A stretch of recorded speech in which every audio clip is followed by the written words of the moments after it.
So this talk is about implementing SSL initially for a website and then later for a Kubernetes cluster. Now if you think about the use of wildcard certificates, they allow you to secure more than one website. So you're using this multi-domain or wildcard certificate, which is more cost effective. So we can essentially secure an unlimited number of websites that are subdomains of the domain name of the certificate. So we'll explore all this. We'll walk you through from beginning to end. And this ended up being a big challenge for me personally. I found the guidance to be very scattered and random and not very clear. So hopefully this will demystify the whole thing. So let's talk about the steps to securing a website with SSL. So clearly we're going to need a domain name already registered so we can go and actually map it to our certificate, because after all, certificates are bound to your domain. We're going to create a certificate signing request, a CSR. That's kind of the first step before you can actually go and create a X509 certificate. You have to request it, and you'll need this, and we'll generate this at the command line. So we'll go buy a certificate. I bought a wildcard certificate for the reasons I talked about before. It's more versatile. They've come down dramatically in price. I paid $42, down from several hundred not long ago. So getting the certificate purchased doesn't mean you have it ready to go. There's a few more steps. One of those steps is to validate the domain name. And so there's a few tricks to doing that. I found this to be confusing. My domain registrar, my domain name holder is GoDaddy. So what I did is I went into the DNS editor on GoDaddy.com and entered a TXT record. And that's a way to really verify that Turkey.com is going to correctly bind to my certificate. So I'll show that as well. From there, we can start the process of generating the X509 certificate. And again, we're going to use that CSR from step 2 to do that. To really make sure the browsers all work properly, we're going to get a intermediate and root certificate, which will be used in a future step when we generate this other file called a PFX file. And so when we do generate this PFX file, it's somewhat of a Windows specific artifact, but we're going to need it if we want to upload a certificate to the Azure App Services, formerly known as Azure Websites. Now the reason for all this is that we want to be able to easily upload and use HTTPS with my website, and that's necessary to generate a PFX file. Okay, so then we're going to upload the certificate up to the portal, this PFX file, and then we'll have one more kind of job to do up there, an SSL binding. That's done also at the Azure portal. Okay, so let's get started now and walk through all 9 steps. That's what was required to really properly set up a HTTPS session with my Azure website, or any website for that matter. Some of the steps might be different. You may not have the need to do a PFX file if you're in a purely Linux environment.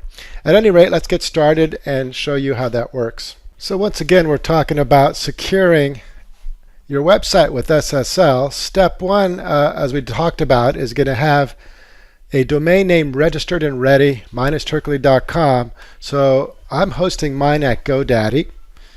And we're going to go there into the management aspect of GoDaddy.com, the portal there that allows me to kind of manage my DNS entries. Now each domain registrar is different. So for example, Network Solutions might have a little bit of a different interface.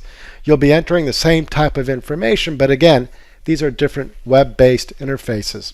So here I am on GoDaddy.com, and what I'm going to do is go to my account. I've logged in. I'm going to go here to Bruno, and I'm going to say Manage Domains. Now 2 domains will pop up that I have, All Things Container and Turkey.com, which is where we want to go here for this example. And notice over here it's telling me some various facts about my account, but what I want is to manage DNS. Now the important stuff we're going to work on here is in the records section, We're not going to worry much about anything else here except for the records section. So we're going to play around with A records later, CNAME records. We're going to need a couple TXT records and so on. So let's return to this later. But the point here is that GoDaddy is my domain registrar, and we're going to work on Turkley.com. So there'll be various points in the process where we'll need to update this. One of the first things we need to do is create a certificate signing request. This is going to be used to generate our X509 certificate. And the way we'll create this file along with a private key file is with openssl. And you will need both the CSR file and the private key file to be able to actually generate an X509 certificate. And so you'll see this in a future step. So we want to make sure to install openssl. Let's do an apt-get update to make sure we have the latest apt-get libraries. And from this point, we'll just do an apt-get install and then openssl. And I have the latest version, so this will go very quick. But one last thing we can do here is just to look at openssl with the -h for the help file. So it looks like it's installed, ready to go. So you can see here that I've ordered a certificate. I've already purchased it, and I'm showing you what it looks like after. In a moment, we're going to learn more about what it takes to set this up. But here you can see that I have a Wildcard certificate, and the domain is star.turkley.com. The star dot indicates it's wildcard, meaning that any subdomain out front, like whatever sub1, sub2.turkley.com, could be used here. So almost an infinite amount of different domain names could be used if you include subdomains. One of the important steps is to validate your domain name with the certificate issuer. And the way we do that is with this magic string that the portal gives to us. We need to take this magic string here and go to our domain registrar and enter it in as a text entry. So let's do that next. Let's go ahead and make it possible to validate our domain name. Let's go ahead now and enter that magic string that allows the certificate issuer to verify your identity. So I'm going to go over here and say manage turkley.com here at GoDaddy. I'm going to scroll to the bottom and say manage DNS. And at this point you can see I've already done it. I've taken that magic string and pasted it in using the type of text and the name of @. Now you'll get this through the portal of the certificate issuer.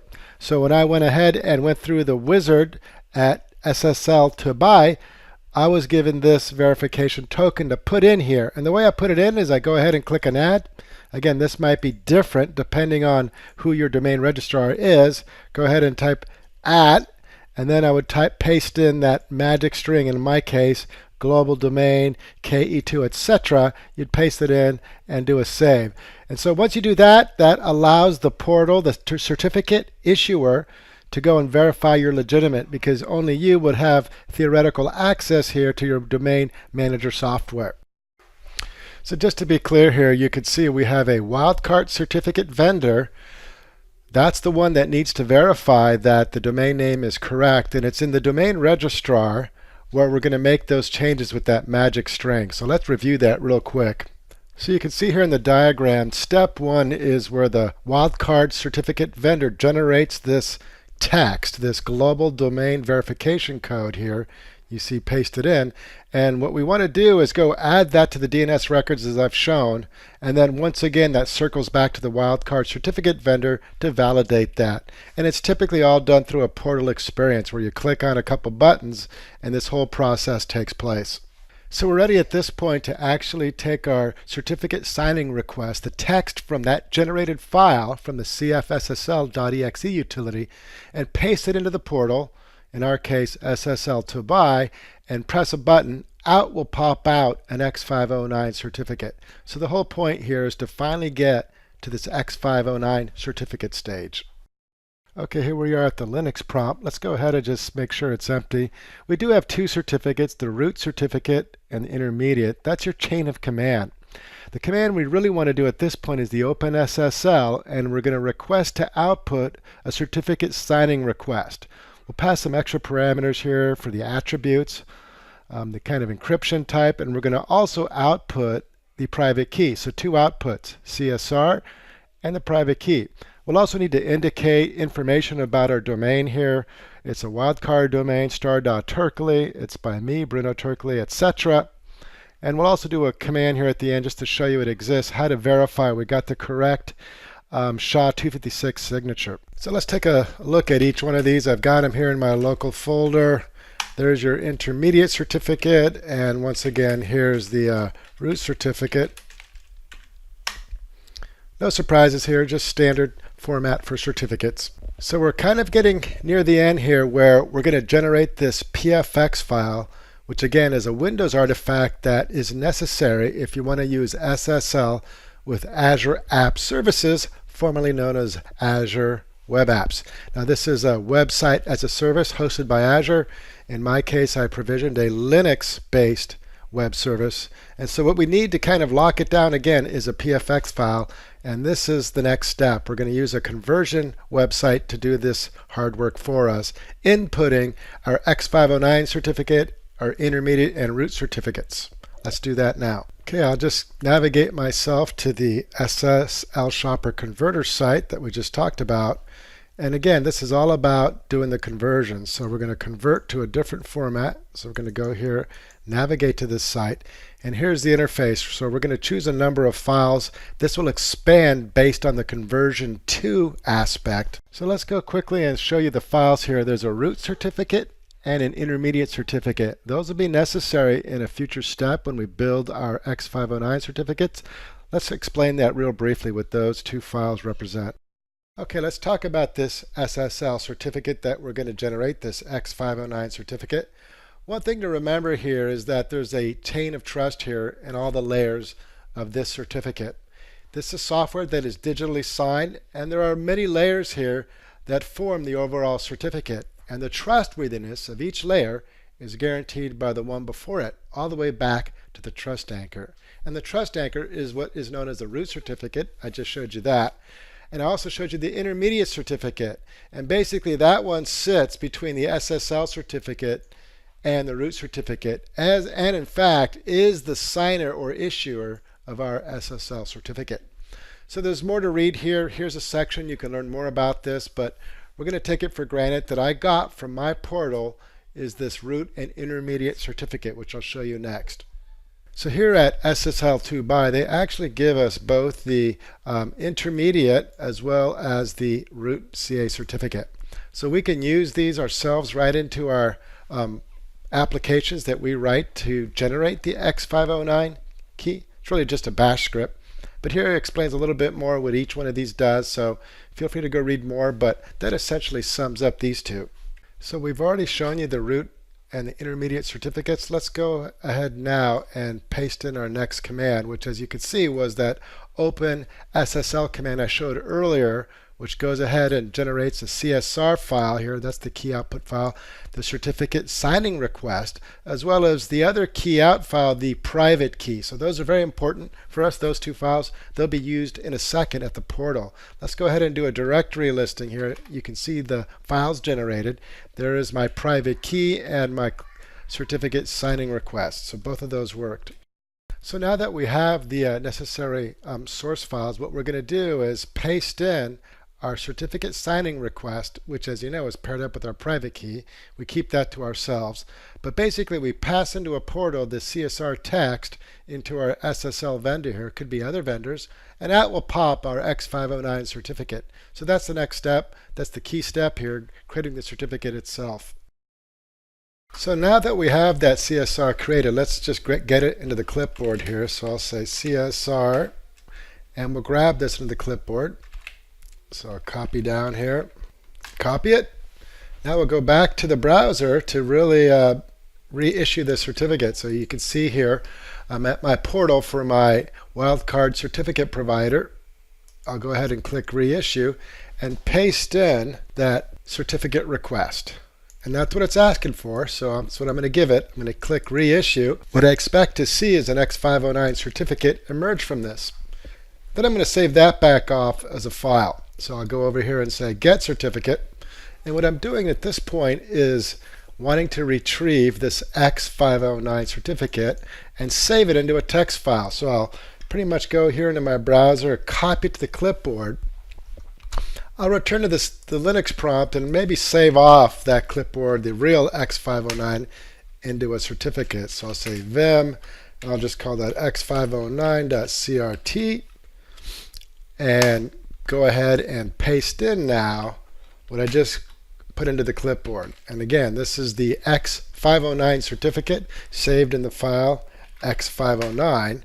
And now when I look over here, I've got not only my certificate signing request file, but I've also got the x509 certificate itself, and of course the private key. And so I'm going to need the private key, the x509, the root, and the intermediate here for some next steps. So we're kind of done here getting the certificate. The next steps that remain are, how do I get that certificate to say protect, say, a website? In our case, we'll just choose arbitrarily Azure websites or Azure app services. And before we can even do that, the requirement for Azure App Services is to have a PFK file. So we're going to need to take these various files I just showed you here and create a PFK out of them. So that's maybe the next step we'll pursue here. So the key point here is that we need a PFX file. That's going to be built out of the certificates we just generated, and it's a Windows type of artifact that we need for Azure App Services. So you can see here there's a site called SSL Converter where we can create this PFX file. So what I'm going to do here is look for SSL Shopper, and then look for the word convert, and we'll probably find this site. Here it is, SSL Converter. Once we get here, we're going to use the user interface to create our PFX file. And the way we do this here is we go ahead and grab all those files we generated and basically convert to that certificate. So let's go ahead now and start doing this conversion. We're going to go here to my area where I have the certificates. It's called Convert to PFX. Here you can see all the certificates that we previously generated. I will choose my x509 cert right off the bat. It is of the standard format PEM, so we're going to convert to PFX.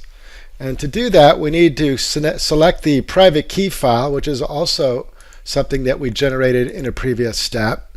And as you recall, we went and grabbed the root certificate from the portal as well as the intermediate certificate. And so here we're going to enter in a password, which we'll need for a little bit later. I'll enter my password and click on the Convert Certificate button. So the next step here is to save off the x509.pfx file to disk. That's going to be used in the next step when we upload the PFX file up to the Azure portal. So what this next section is about is the command line equivalent of what I just did at the website. After all, you may not want to share your private key across the web. So this command here does just what we did, but at the command line. So what we're going to do is simply issue the very command you see here. We'll output a PFX file and we'll pass in the private key. We will use the x509 certificate we've already gotten, and we'll also pass in the root and intermediate certificates as explained previously. So let's go to the command line, take a quick look here. We're going to paste in this command, and we're going to need to remember this password as before, because once we go and use this PFX file at the Azure portal, it will request that password. So I think we're good to go here. You'll see the PFX file, and I think that represents success in doing a command line version. So let's go here to the Azure portal and do some assignments for the certificate and custom domain. We'll click on App Services. We'll click on bTurkey, which is my website here, my Azure application website. Go ahead and click on that. And then we're going to click over here on Custom Domains. I've already filled this out. So as you scroll down, you'll see Custom Domains. And you can see here I've mapped a number of domains over, because after all, it is a wildcard domain. So you'll see here sub2.turkey, sub1, turkey.com. The key thing though is the IP address. We'll need that for later for the GoDaddy A record. So just take note of the IP address. That's necessary in a future step. Also notice all the domains I've added, the host names that I've added here, sub1, sub2, those all map to this particular website. The key part, of course, is SSL certificates, and it's here that we're going to actually import our PFX file, and we'll need to remember our password from the generation of the certificate earlier. So we'll go ahead and do an upload. We'll go ahead and select our PFX certificate file here. We'll navigate to the appropriate location where we save that off. There's the PFX file. Go ahead and upload it. And you'll remember the password from before when we created the PFX file in an earlier step. Go ahead and type that in and click upload. We only have one step left here, which is the SSL bindings, which will map to that certificate we just uploaded. So I'm going to go over here and click add binding. And there's two types of bindings that I want to select from here, but I'm choosing obviously just one, the SNI. But first, let's choose our domain. I'll just choose turkley.com to start off with here. We'll choose our certificate. This list is what we just uploaded a moment ago, so that just shows up. And then, of course, the SSL type. There's an IP base and an SNI base. We're going to choose SNI. Go ahead and add that binding over.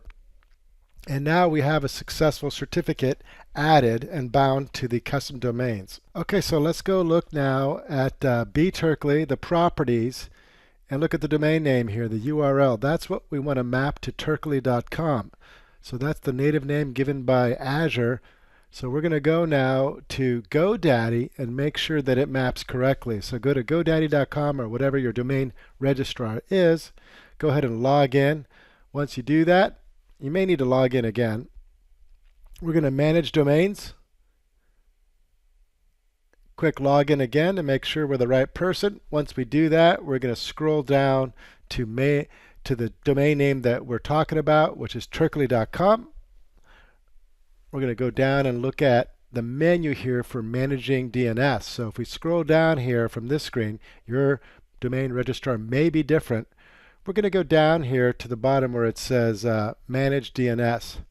Two records here, the A record, the CNAME record. That's what we're concerned about. Remember that public IP address we looked at the portal? There it is, mapped to the A record. Notice all the symbols here, ampersands and rather at signs and asterisks. bturkley.azurewebsites.net. We just saw that at the portal. So these are the way you map things over to make sure that they're correct. So these are all important steps to get this to work, mapping your domain name records appropriately. So we're going to go up here and make sure HTTPS works. And if it does, with my domain name, we've succeeded 100%. Sure enough, it looks like we were able to actually get things to work correctly. So congratulations, you made it all the way through.